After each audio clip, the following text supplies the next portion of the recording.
Ang buhay ay puno ng kwento. Mga kwentong nababalot sa misteryo. Liham ng gabi. Liham ng gabi. Hindi lang murang gamit ang maiuuwi mo sa tuwing naghahalukay ka sa ukay-ukay. May mga lumang gamit na may bitbit na kakaibang enerhiya o kababalaghan na hindi maipaliwanag maski na ng siyensya. Handa ka bang patuloyin sa iyong bahay ang mga ukay-ukay na posibleng pag-aari ng nasa hukay? Magandang gabi, ako si Lady Gracia at ito ang Liham ng Gabi. Ang buhay ay puno ng kwento. Mga kwentong nababalot sa misteryo. Huwag katakutan ang di nalalaman dahil pwede kang kilabutan kahit walang kababalaghan. Liham ng gabi.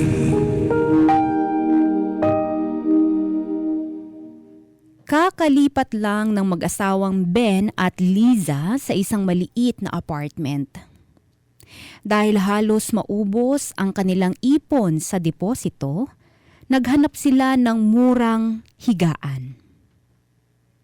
Sa isang malaking ukay-ukay ng mga surplus na kasangkapan, nakabili sila ng isang makapal na kutsyon na may spring sa halagang 500 pesos. Mukha pa itong bago at mabango rin. Sabi pa nga ni Liza, para raw amoy sampagita ang kutsyon.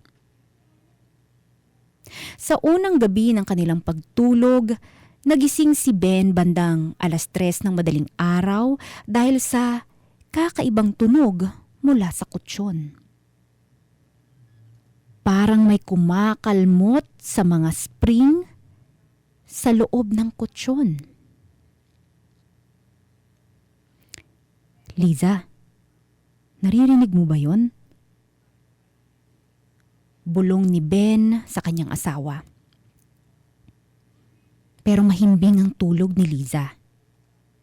Kaya sinubukan na lang baliwalain ni Ben ang kanyang narinig. Baka kasi guni-guni lamang niya iyon. Pero nung sumunod na gabi, may napansin si Ben. Merong mansya ang kutsyon at nangangamoy bulok na karne. Nung sinabi niya iyon kay Liza, nakapagtatakang biglang nawala ang mansya at masangsang na amoy ng kutsyon. Nangamoy sampagita itong muli. Isang umaga, habang nasa trabaho ang kanyang asawa, nagpasya si Ben na hiwain ang kutsyon gamit ang cutter para tignan kung may daga na naipit at namatay doon. Nang gupitin niya ang gitnang bahagi, bumulwak ang isang napakabahong amoy na parang galing sa imburnal.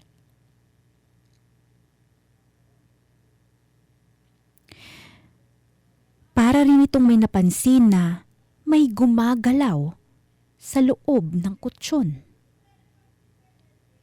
Kumuha siya ng flashlight at saka sinilip ang loob ng kutsyon.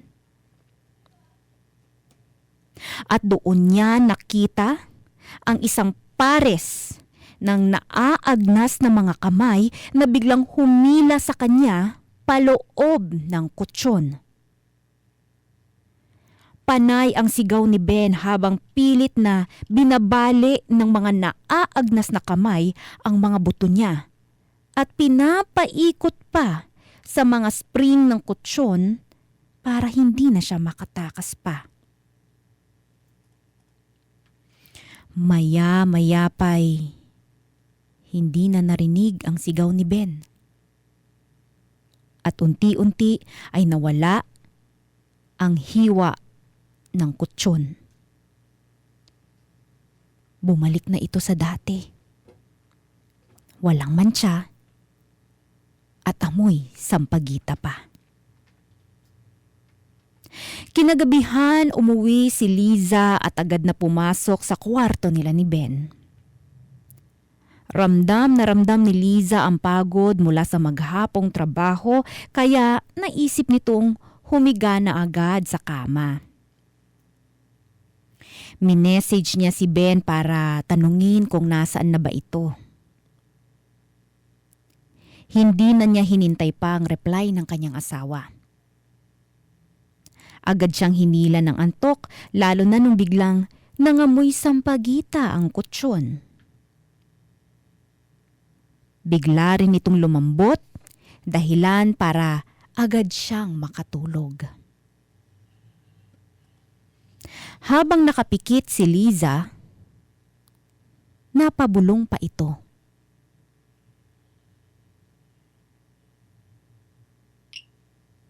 Nasaan kaya si Ben?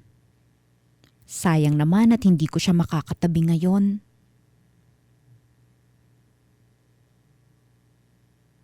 Ang hindi alam ni Liza, narinig ni Ben ang bulong niya.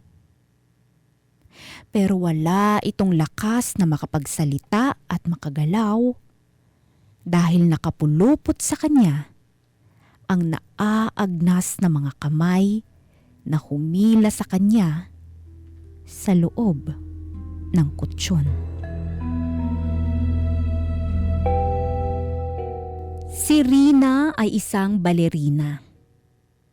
Nang makakita siya ng isang pares ng vintage na ballet shoes sa isang ukay-ukay, agad niya iyong binili. Ang ganda kasi.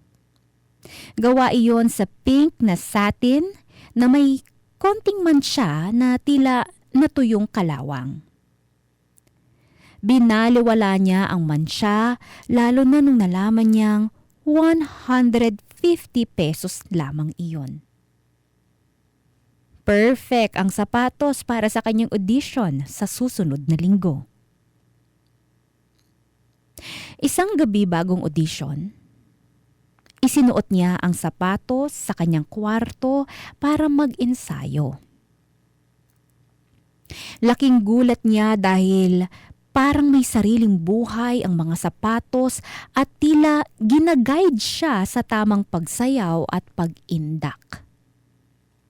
Natuwa si Rina. Pakiramdam niya ay swerte ang sapatos na iyon sa kanya. Mas lalo niyang napatunayan na swerte iyon nang matanggap siya sa audition kinabukasan. Mula nung ginamit ni Rina ang sapatos, mas lalo itong gumaling sa pagsasayaw. Kahit hindi siya gumagalaw masyado, parang may sariling buhay ang sapatos na gumagawa ng paraan para sa tamang pag-indak.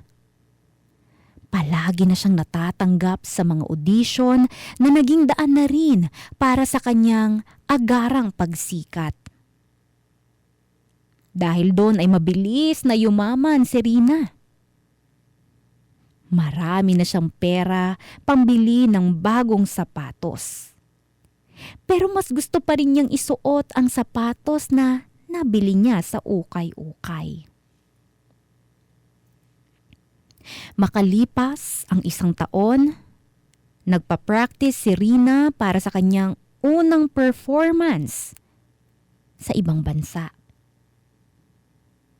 Pinaghandaan niya iyon at binulungan pa nga nito ang kanyang sapatos na gawing perpekto ang pagsayaw niya. Na huwag itong titigil hanggat hindi niya nakukuha ng tama ang lahat ng steps. Tila nakiayon naman ang sapatos at tuloy-tuloy lang ito sa pag-indak.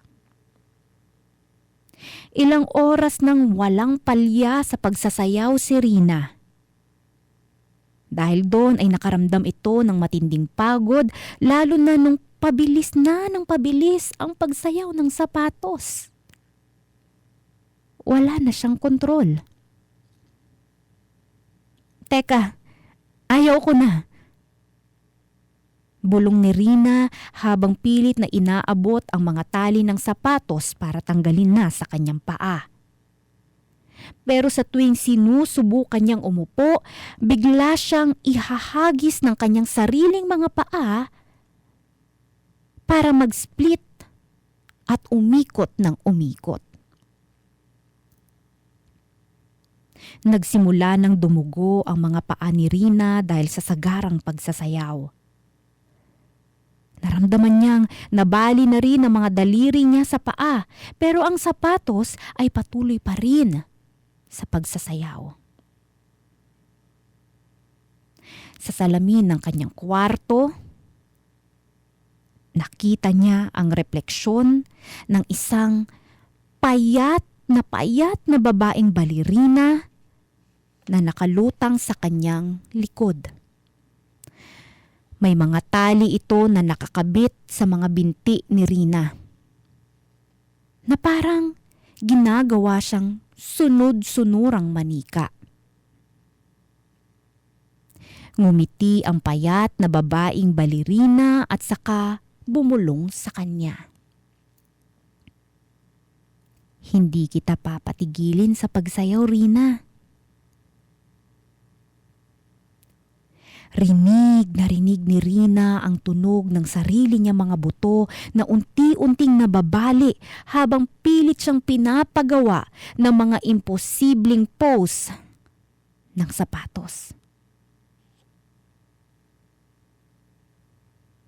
Kinabukasan, natagpuan si Rina sa kanyang kwarto ng kanyang manager na nakahandusay sa sahig. Bali-bali ang mga binti at paa. At ang kulay pink na sapatos ay naging kulay pula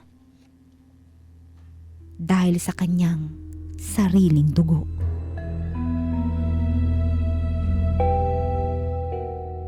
Kakagaling lang sa matinding sakit ang 7 taong gulang na anak ni Elena na si Toby.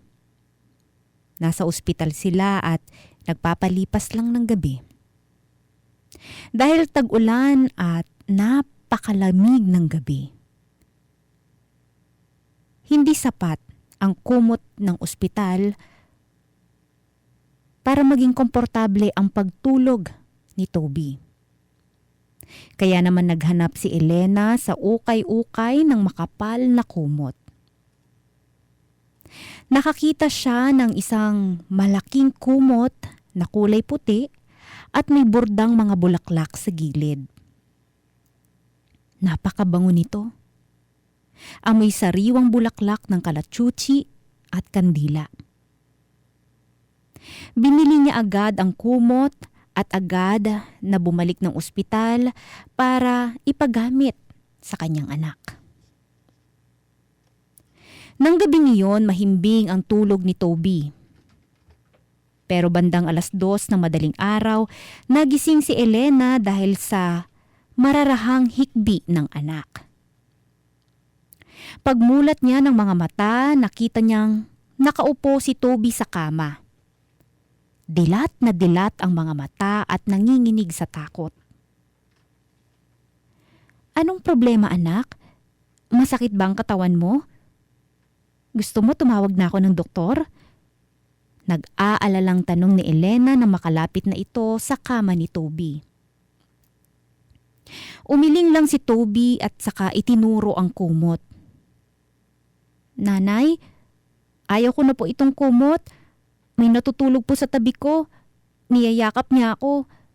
Ibalik ko raw sa kanya ang kumot niya. Nilalamig daw siya." Kinabahan si Elena pero pinalakas nito ang loob ng kanyang anak.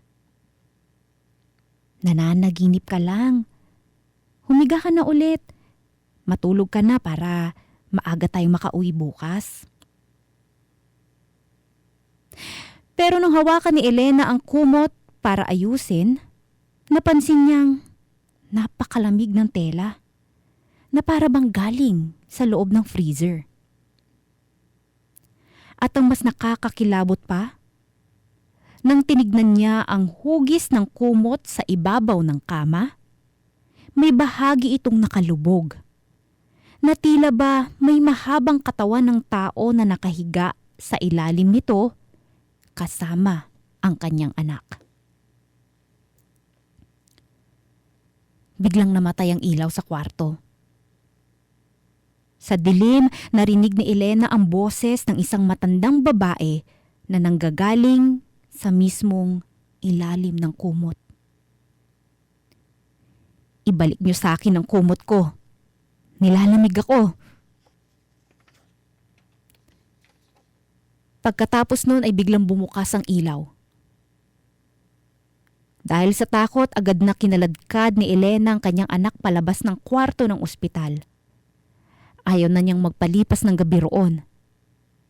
Iniwan na rin nila ang kumot.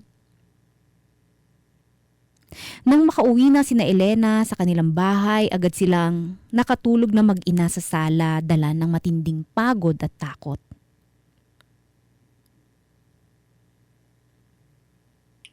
Kinabukasan, nang magising si Elena, ay nakaramdam ito ng sobrang lamig sa katawan. Pagmulat niya ng kanyang mga mata, nakita niyang nakabalot sa kanilang mag-ina ang kumot na iniwan nila sa ospital. Maya-maya pa'y nakarinig muli si Elena ng boses ng matandang babae. Ibalik niyo ang kumot ko. Nilalamig ako. Nilakasan ni Elena ang loob at saka kinuha ang kumot para ipasok sa sako. Pero bago niya tuluyang maipasok iyon sa sako, nakita nito ang kupas na borda ng isang pangalan sa gilid ng kumot. Lola Asuncion, September 2025. Dahil sa nabasang pangalan sa kumot, agad na nagtanong-tanong si Elena sa mga sementeryo sa kanilang lugar. Doon niya nalaman na kamakailan lang ay ninakawan ang nitso ng isang matandang babae na nagngangalang Asuncion. Nakausap niya ang pamilya ni Lola Asuncion at ayon sa kanila, kinuha ang mga alahas at pabaong pera sa namayapang matanda. Kasama na rin ang paborito nitong kumot na pinabaon din sa kanya. Matagal na raw nilang hinahanap ang kumot dahil palaging nagpaparamdam sa kanilang panaginip si Lola Asuncion. Palagi raw itong nilalamig at hinahanap ang kanyang paboritong kumot. Ibinigay ni Elena ang kumot sa pamilya ni Lola Asuncion para maibalik na iyon sa loob ng kanyang nitso. Sumama pa si Elena sa sementeryo para makialay na rin ng dasal sa namayapang matanda. At nang makalabas na siya sa sementeryo, naramdaman niya na parang may mga palad na humawak sa kanyang balikat. Malamig iyon sa simula, pero unti-unti ay bigla iyong uminit. Nakarinig din siya ng malumanay na bulong. Salamat, Elena. Hindi na ako lalamigin pa. Liham ng gabi.